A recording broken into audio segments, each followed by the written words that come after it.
Si Rido beli penyedap rasa. Belinya di Celilitan. Apa kabar para pemirsa? Ketemu lagi di Podcast Suara Metropolitan. Oke. Assalamualaikum warahmatullahi wabarakatuh. Salam sejahtera untuk kita semua. Om Swastiastu, Namo Buddhaya, salam kebajikan, Shalom. Saya sengaja pakai pantun tadi karena yang akan kita podcast hari ini adalah aktivis, termasuk budayawan dan penggerak gerakan-gerakan dari anak-anak muda. Kita temui langsung Ki Edi Susilo. Apa kabar Ki? Baik, Assalamualaikum. Waalaikumsalam warahmatullahi wabarakatuh. Sehat Ki ya? Sehat, alhamdulillah. Lama ya ngobrol ya? Sudah cukup lama. Cukup lama ya. Beliau sahabat karib saya, sama-sama bergerak di banyak bidang. Tapi saat ini beliau adalah tamu saya dan saya berhak untuk mengorek apa saja yang dari beliau punya saat ini. Boleh, dengan senang hati Kak Sur. Ki, Ya, masih mengurusi forum masyarakat berdaya? alhamdulillah masih sampai hari ini kami masih terus bergiat, di keberdayaan pemuda. Pemuda. Ya, Ki, sebenarnya saya sudah tahu nih, Ya. tapi mungkin pastinya nih sahabat Suara Metropolitan ada yang belum tahu tentang forum masyarakat berdaya. Ki, jelaskan sedikit deh, kenapa seorang Ki Edi Susilo mendirikan forum masyarakat berdaya, tujuannya apa, dan latar belakang berdirinya itu seperti apa? ya. Jadi gini ya, Forum Masyarakat Berdaya itu sebenarnya akronim sebenarnya. Oke. Berdaya itu berdikari dan berbudaya, gitu kan. Jadi di dalam akronim berdikari dan berbudaya sendiri itu ada kata berdaya. Berdaya itu kita mampu untuk tumbuh, ya kan. Jadi ada pesan kakek kami gitu kan dari Ki Hajar Dewantara itu opor bebek mateng sawake dhewe. Oh, apa artinya Ki? Jadi bebek itu teman-teman. Jadi sahabat podcast itu kalau digoreng, walaupun tidak dikasih minyak, itu dia bisa meminyaki dirinya sendiri. Dan akhirnya bebek itu bisa matang di dalam gorengan tersebut. Nah, begitulah seharusnya muda-mudi kita. Jadi muda-mudi kita, pemuda kita, anak-anak bangsa kita itu harus bisa meminyaki dirinya sendiri atau tumbuh dan dalam penggorengan itu sendiri. Jadi tumbuh dalam kawah candra di muka sehingga dia bisa berdaya dan dia bisa berdikari, kira-kira gitu. Nah, jadi Forum Masyarakat Berdaya ini juga dilandasi, Mas. Jadi kami ini kelompok nasionalis sebenarnya, Mas. Jadi Nasionalis? ya, jadi kami itu dilandasi pada Pancasila. Jadi syarat untuk bergabung dengan Forum Masyarakat Berdaya itu satu cuman, Mas. Apa Sepakat dengan Pancasila. Hafal Pancasila nggak? Iya, ya harus hafal. Gitu kan. Nah, jadi Oke. di dalam Pancasila itu kami memfokuskan kepada sila kedua dan sila kelima, Wah. kemanusiaan yang adil dan beradab dan keadilan sosial bagi seluruh rakyat Indonesia. Dan kami bertumpu pada pasal 33 Undang-Undang Dasar 1945 soal ekonomi kerakyatan. Ekonomi kerakyatan. Ya, jadi itu kira-kira yang melandasi Forum Masyarakat Berdaya ini terbentuk dan terbangun. Kapan Ki berdirinya? Nah, kami itu sudah cukup lama lah, sekitar 2-3 tahun yang lalu gitu kan. Oke. Kami lahir di tanggal 1 Juni. 1 Juni. Ya, kami lahir bersamaan dengan hari lahir Pancasila Hari karena lahir Pancasila. kami mencintai republik ini. Oke, karena dasar negara kita tetap Pancasila, jadi kita berpegang teguh ya. Gitu, Mas. Oke, forum. Berarti kan bukan hanya mengurusi organisasinya forum masyarakat berdaya saja, tapi berarti ada, kita pakai istilah politik ya, Ya. underbu-underbunya. atau kita pakai apa? Kalau bahasa kita tuh kan ya apa ya, yang pengikut-pengikut yang stakeholder, bukan stakeholder sih, jaringan-jaringan yang kita buat. Oh ya, Apa jadi seperti itu atau gimana nih? Nah, jadi sebenarnya forum ini nih sebenarnya khususnya ke anak-anak muda, meskipun namanya masyarakat ya. Jadi anak-anak muda gitu kan dari berbagai macam sekolahan, terus juga mahasiswa-mahasiswa dan juga pemuda-pemuda gitu yang sudah selesai gitu kan. Nah, dari situ agenda kami itu selain agenda keberdayaan, kami itu juga memiliki ya teman-teman muda ini kami bina gitu kan. Kami dibina, kami kasih istilah itu dengan Taman UMKM. Nah, Taman UMKM itu kami ada sekitar 63 UMKM yang ada di dalam Forum Masyarakat Berdaya itu, dan juga teman-teman ini juga melakukan kerja-kerja keberdayaan gitu kan, dan juga kerja-kerja kemanusiaan. Nah, itu intinya karena memang berlandaskan pada sila kedua tadi tuh gitu, kemanusiaan yang adil dan beradab itu kan. Dan makanya kami fokus ke dalam kerja-kerja kemanusiaan juga gitu kan, selain kerja-kerja tadi yang berdasarkan pasal 33 juga kerja-kerja kemanusiaan juga. Nah, saya tertarik tadi katanya ada keanggotaan dari pelajar ya. Iya. Berapa banyak nih pelajar yang terlibat? Kalau yang terlibat cukup banyak Mas, jadi sekitar 40 sekolah lah di 40 apa sekolah. di Kota Palembang ini itu terlibat di Forum Masyarakat Berdaya. Seperti hari ini ada beberapa pelajar kami yang sedang ikut perlombaan di museum misalkan hari ini itu kan. Jadi mereka ya sedang ini. Kemarin kami juga habis menyabet medali kan, meskipun bukan medali emas gitu kan di perlombaan fotografi di Jakarta kira-kira begitu. Jadi kami aktif bergerak seperti itu. Jadi tidak hanya soal ini, tapi kami pengen menunjukkan bahwa memang pemuda itu benar-benar berdaya Mas. Jadi pemuda Indonesia itu berisi gitu kan. Pemuda Indonesia itu berkualitas, bahwa pemuda Indonesia ini mereka bisa menunjukkan bahwa masa depan itu ada di pemuda Indonesia gitu kan. Karena begini Mas, kita sebentar lagi itu menyambut yang namanya bonus demografi gitu. Ya, Apa itu benar. bonus demografi itu? Bonus demografi itu adalah melonjaknya usia muda kita. Jadi Ya, melonjaknya usia muda kita ini sampai 2045. Nah, dalam satu bangsa di seluruh dunia ini bonus demografi itu hanya terjadi satu kali dalam 100 tahun. Kira-kira Oh, begitu. Nah, benar. kalau kita tidak bisa mengelola pemudanya, maka bonus demografi ini akan menuju kehancuran satu bangsa. Tapi kalau pemudanya kita kelola dengan baik, bahwa pemudanya ini diberikan keberdayaan, maka bangsa itu akan menjadi bangsa yang cukup besar gitu kan. Yang Oke. cukup besar. Nah, ini akan terjadi di Indonesia. Makanya ruang pemuda itu harus dibuka seluas-luasnya, ruang pemuda harus diberikan semerdeka-merdekanya, kira-kira begitu kalau dalam konsep teman-teman Forum Masyarakat Berdaya gitu, Nah, Mas. tapi saya mau mengkritisi sedikit, Ki. Oke lah pemuda menjadi semacam tumpuan lah ya, yang bakal harapan ke depan membawa Indonesia lebih baik lagi. Kalau Ki amati sekarang, apakah gerakan-gerakan pemuda itu masih dalam gerakan sosial atau ada kepentingan-kepentingan tertentu? Karena banyak juga saya lihat gerakan-gerakan pemuda sudah menempel ke dunia politik atau bagaimana? Sebenarnya Mas, kalau kita mau jujur, pemuda itu harus melek politik. Oke. Gitu, karena segala sesuatu itu diatur oleh politik. Maka para pemuda pun juga harus melek politik. Kalau tidak Mas, jadi yang mengatur hajat hidup para pemuda ini kan kebijakan gitu kan. Oke. Ketika pemuda ini tidak mengerti soalan kebijakan, maka dia akan dibodohi oleh kebijakan, ya kan. Makanya setidaknya jadi mau politik di sini itu harus dimaknai sebagai satu ruang gagasan untuk menciptakan sesuatu yang lebih baik. Itulah kalau motonya Forum Masyarakat Berdaya itu kan panjang umur hal-hal baik gitu kan. Oh, Jadi baik. satu kalimat saktinya Forum Masyarakat Berdaya itu setiap bertemu itu slogan kami itu panjang umur hal-hal baik. Nah, kami ingin bahwa perubahan itu diisyaratkan menuju ke hal yang baik gitu kan, seperti dari hal-hal yang sederhana gitu kan. Jadi kita terus melakukan perubahan menuju hal-hal yang baik. Menyangkut program nih, program yang dilakukan oleh Forum Masyarakat Berdaya ini yang rutin, terus juga yang benar-benar untuk kemanusiaan itu memang teragendakan atau berdasarkan, aduh ada peristiwa ini, yuk buat kegiatan, atau memang ada Jadi agenda khusus, agenda rutin Ada agenda rutin. Semisal Donor Apa Cinta itu? Sriwijaya itu agenda rutin Forum Masyarakat Berdaya yang untuk yang berapa bulan sekali itu? Itu setiap tanggal 14 Februari. Nah, Oh, kebetulan oke. di tahun besok itu Ah. bersamaan dengan Pasnya itu. pas pemilihan itu kan. Ah. Nah, kami ini masih ini lagi. Kami sudah jalan 2 kali ya kan Oke. di apa? Donor darah itu. Bahkan yang di periode pertama kami memecahkan rekor dunia kan Oke. dengan menghasilkan peserta donor itu dalam rentang waktu 2 minggu, 14 hari itu 5.000 lebih.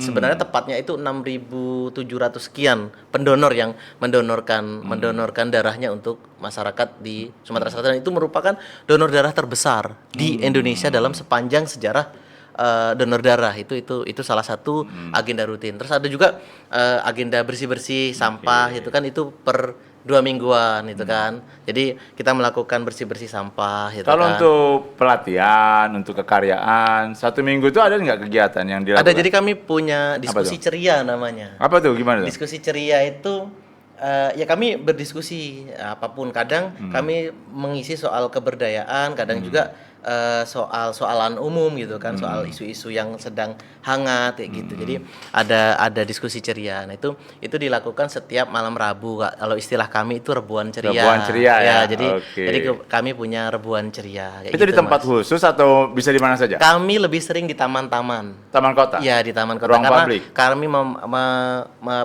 mengenalkan ke masyarakat bahwa ruang publik itu harus kita manfaatkan dengan baik, karena banyak sekali ruang publik sekarang itu sudah ditinggalkan dan hanya ya dijadikan ruang hampa, padahal ruang publik itu adalah ruang untuk bagaimana bisa termanifestasi untuk hal-hal baik sebenarnya gitu kan, kayak yang apa, kita menjaga kebersihan ruang publik itu kan juga harus kita kenalkan dulu mereka mencintai ruang publik, maka ya ruang publiknya bisa bersih gitu kan. Ada semacam sedikit hambatan ketika menggunakan ruang publik, atau memang ruang publik dirasakan Kiedi di Palembang lah kita anggap ya, itu bisa digunakan kapan saja.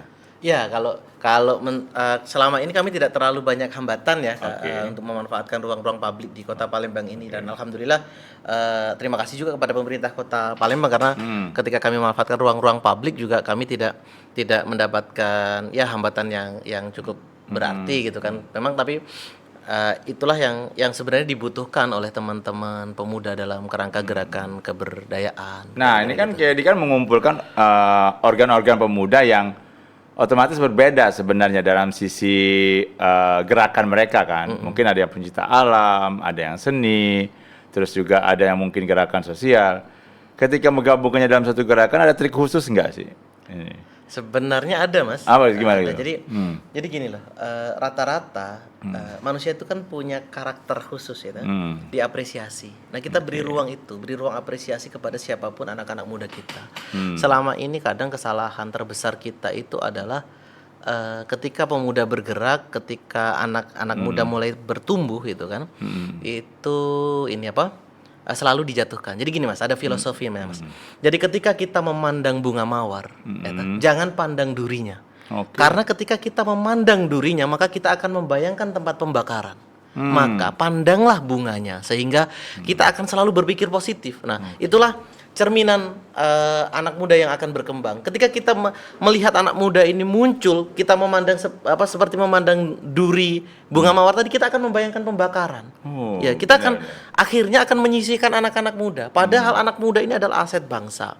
Anak muda ini harus kita berdayakan, harus kita dorong maju sehingga generasi ke depan Republik ini yang memiliki 17.000 pulau sekian ini, memiliki 275 juta penduduk ini, ke depan ini akan mencapai zaman keemasan dengan baik gitu kan. Jadi tidak sedikit-sedikit terprovokasi, tidak sedikit-sedikit berantem sesama anak bangsa, tidak gitu kan.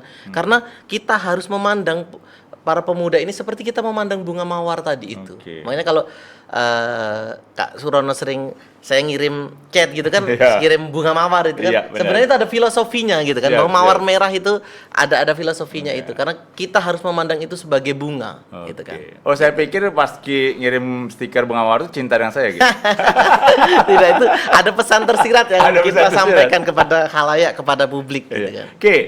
Kita kan sering mendengar sekolah-sekolah sekarang lebih mengedepankan pendidikan karakter kepada anak muda. Terus kita juga sering di luaran melihat beberapa kegiatan yang mengedepankan pendidikan karakter. Karena pemuda kan rentan sekali dengan kemajuan teknologi yang saat ini.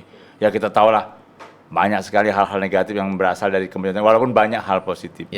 Gimana nih Ki, memandang pemuda nih ya bukan tidak boleh tergantung dengan teknologi, tapi lebih bersosialisasi. Apakah itu salah satu juga program dari Forum Masyarakat Berdaya? Iya, jadi gini Mas, dalam kepribadian bangsa itu kan ada berdikari, berbudaya kan tadi itu kan, ada berkepribadian. Nah, dalam kerangka berkepribadian itu kita harus memiliki karakter. Maka ini kan lagi tahun politik nih Mas. Kalau saya boleh menyarankan kepada seluruh anak muda di Indonesia, terutama di Sumatera Selatan ini, ketika calon legislatif, ketika calon kepala daerah, ketika pun calon presiden tidak memiliki program nation and character building atau pembangunan karakter manusia Indonesia, jangan dicoblos, jangan dipilih, karena dia tidak menghendaki kita menjadi lebih baik. Karena pembentukan karakter itu yang utama Mas. Pembentukan karakter itu yang harus kita kedepankan. Buat apa kita pintar setinggi langit tapi kita tidak punya karakter, ya kan? Buat apa kita pintar luar biasa tapi kita tidak punya adab gitu kan. Akhirnya kita jadi bengis. Akhirnya kita akan jadi serakah. Akhirnya kita akan memandang sesuatu itu ya sudah tidak ada etika lagi. Dan padahal itulah yang membedakan kita itu sebagai negara ketimuran itu kan, apalagi Nusantara itu kan, itu dengan negara-negara di luaran sana gitu kan. Yang baik dari luar silahkan ambil, tapi tolong pertahankan yang Budaya. ada di budaya kita ini, bahwa Oke. tidak seluruhnya budaya kita ini buruk gitu kan. Jadi budaya kita ini harus kita jaga karena itulah cerminan karakter kita gitu Benar, kan. benar, Bahwa misal ketemu orang tua ya ada andap asor Benar, kalau istilah Jawa itu siap, kan, siap. ada toto kromo, ada sopan santun. Nah, ini harus kita tanamkan. Jangan mentang-mentang kita kenal TikTok, kenal macam-macam itu kan. Benar, Nah, benar. lalu tiba-tiba kita tidak menghormati orang tua, Oke. kita tidak menghormati guru-guru kita tidak menghormati saudara kita.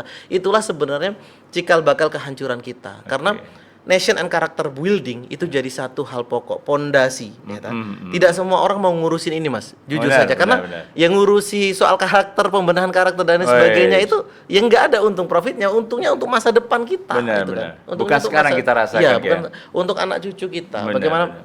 kita nanti akan merasakan satu waktu gitu kan, kita dipandang sebagai sebuah bangsa yang besar gitu kan. Nah, Kita- Ki, ini kan banyak ngurusi organisasi pemuda Ya. nih kan ya. Sudah terasa belum mendekati tahun politik ini ada, dan tanda kutip nih ya, organisasi pemudaan yang ditunggangi oleh entah partai, entah calon.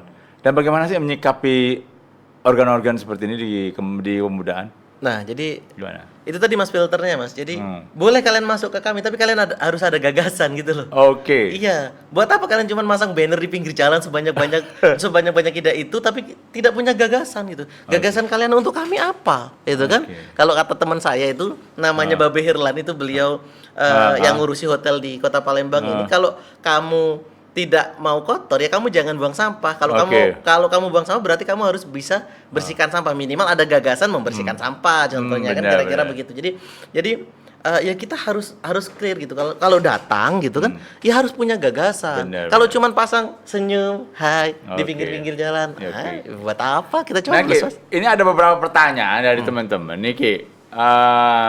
Nama aslinya siapa sih? Apakah Edi Susilo atau memang Ki Edi Susilo atau Ki ini nih memang panggilan kawan-kawan dekat atau memang ada sejarah tersendiri nih? Ki Ya. ini gimana, Ki? Kalau namanya Edi Susilo, Edi ya Susilo. kan. Nah, Ki ini gelaran yang dikasihkan oleh teman-teman. Selain itu juga karena saya ini pengurus. Kalau selain di Forum Masyarakat Berdaya ini saya sekretaris jenderal Himpunan Keluarga Taman Siswa Indonesia, Mas. Itu. Taman Siswa Ya, Ki Hajar jadi- Dewantara. Ya, Ki Hajar Dewantara gitu kan. Jadi Anjir. terus juga saya juga sebenarnya bagian riset dan analisis di Majelis Luhur Persatuan Taman Siswa kira-kira gitu. Jadi Waduh, mantap. memang ya tugas saya itu sebenarnya tugas sejarah mungkin ini ya, yang diberikan oleh Gusti Allah kepada saya ini, bahwa saya harus melakukan pembenahan di dalam karakter-karakter pemuda. Makanya ya kami tegas-tegas seperti di FMB Forum Masyarakat Berdaya, kami menyebut kami seorang nasionalis yang berperi kemanusiaan, nasionalis yang peduli dengan keadilan sosial bagi seluruh rakyat Indonesia. Ki, kita sama-sama tahu kalau di 2004 akan ada pesta demokrasi. Ya. Suara pemuda itu paling banyak, Ki. Ya, Saat ini, 60%. 60%. Tapi jangan salah, Ki. Suara golput paling banyak itu ada di pemuda. Ya. Nah, gimana, Ki, ini menyoroti banyaknya pemuda yang masih mau golput ini? Ini anak muda.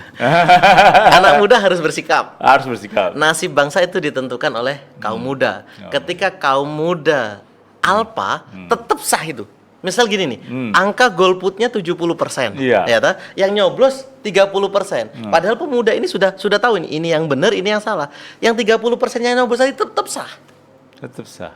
Tetap disahkan sebagai keputusan politik, dan itu yang akan menentukan hajat hidup kita secara bersama-sama. Oke. Artinya, meskipun semisal andai kata ini ada pilihan baik, ya pilih dari yang baik yang terbaik. Kalau ini pilihannya buruk, ya pilih yang paling baik dari yang buruk.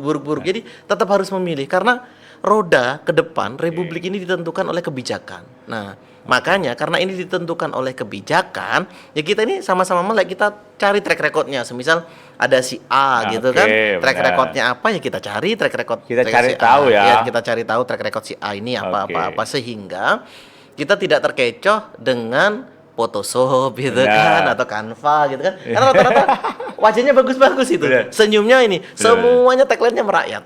Jadi, kita tetap harus menyarankan pemuda jangan golput ya? Ya, jangan golput. Pemuda harus datang ke TPS, Oke. memilih, Memilih. tetapi kenali siapa Benar. yang akan kita pilih, itu kan. Oke. Kita tidak mungkin menyerahkan nasib masa depan Republik kita Oke. kepada orang-orang yang tidak bertanggung jawab, gitu kan. Negara kita ini negara persatuan. Benar. Jangan sampai jadi negara persatean. Oke. Kita dipecah belah, divide et impera, kita Siap. saling pukul-pukulan, kita gebuk-gebukan sesama anak bangsa, jangan. Oke. Kalau bisa kita bersatu, kita gotong royong, kita guyup, kita majukan republik ini dengan keberdayaan pemuda. Oke. Sebenarnya masih banyak yang harus kita diskusikan lagi. Tapi nanti kita undang lagi Ki Edi di podcast berikutnya dengan tema-tema yang lebih khusus lagi. Ini closing statement dari Ki Edi. Saya minta kepada para pemuda, organisasi pemuda, tolong berikan sedikit apalah kalau saya mengatakan entah pencerahan, entah pengarahan tentang bagaimana mereka menyikapi pesta demokrasi yang sebentar lagi akan kita hadapi bersama di 2024. Silakan, Ki. Jadi intinya begini teman-teman pemuda, jangan langsung terima mentah-mentah informasi politik. Karena informasi yang kita telan mentah-mentah itu belum tentu benar. Di dalam politik ada istilah begini. Keburukan yang disuarakan berkali-kali dia akan bermanuver menjadi kebenaran. Ya ta? Maka dari itu ya kan kita sebagai pemuda harus lebih bijak. Kita harus ada filter. Saring dulu, cross check dulu, sesuaikan dulu apakah itu sesuai dengan karakter atau kepribadian bangsa kita atau tidak. Kalau iya, apa yang mereka sampaikan dukung mereka. Siapapun mereka. Mereka berani mencalonkan diri artinya mereka sudah menjadi anak-anak terbaik bangsa, ya ta? Dukung mereka, pilih mereka. Tapi itu tadi, kita jangan terkecoh dengan propaganda-propaganda istilahnya itu atau kampanye-kampanye yang menyesatkan. Sehari ini kita sudah banyak sekali teknologi, anak-anak muda bisa ngeklik di Google gitu kan. Anak muda bisa mereview perjalanan dia dari medsos mereka gitu kan. Jadi medsos itu jadikan sandaran teman-teman karena itu tidak bisa ditipu karena itu aktivitas harian. Oke. Ya ta? Ketika aktivitas harian itu kita bisa amati kan aktivitas hariannya. Nah, kalau itu tidak sesuai dengan falsafah dan kepribadian bangsa kita jangan dipilih. Karena yang seperti itulah yang akan membawa kehancuran bangsa kita ini. Dari sekarang ya ta? Dari sekarang kita harus jeli itu karena kita akan menyerahkan nasib republik itu kepada beliau-beliau itu sampai 5 tahun ke depan. Ketika kita salah memilih, maka kita akan menjerumuskan diri kita secara bersama-sama. Artinya, bijaklah dalam memilih, filter seluruh informasi yang ada, dan berikan dukungan kepada mereka-mereka yang benar-benar berkualitas. Kenali mereka, lihat aktivitas mereka, lihat sekeliling mereka, baru tentukan pilihan. Gitu. Luar biasa. Terima kasih sahabat saya Ki Edi Susilo. Kita tutup dulu podcast kali ini. Baik, pemirsa Suara Pemerintahan dimanapun berada, terus saksikan podcast kami karena akan banyak hal-hal yang mencerdaskan yang akan kami berikan kepada kalian. Dan mengutip kata Ki Edi tadi, pemuda ayo pintar dalam memilih dan menentukan pilihannya. Karena nasib bangsa ada di tangan kita bersama. Terima kasih Ki, kita tutup. Sama-sama, Kak Sur. Wassalamualaikum warahmatullahi wabarakatuh. Salam sejahtera, salam sehat. Salam.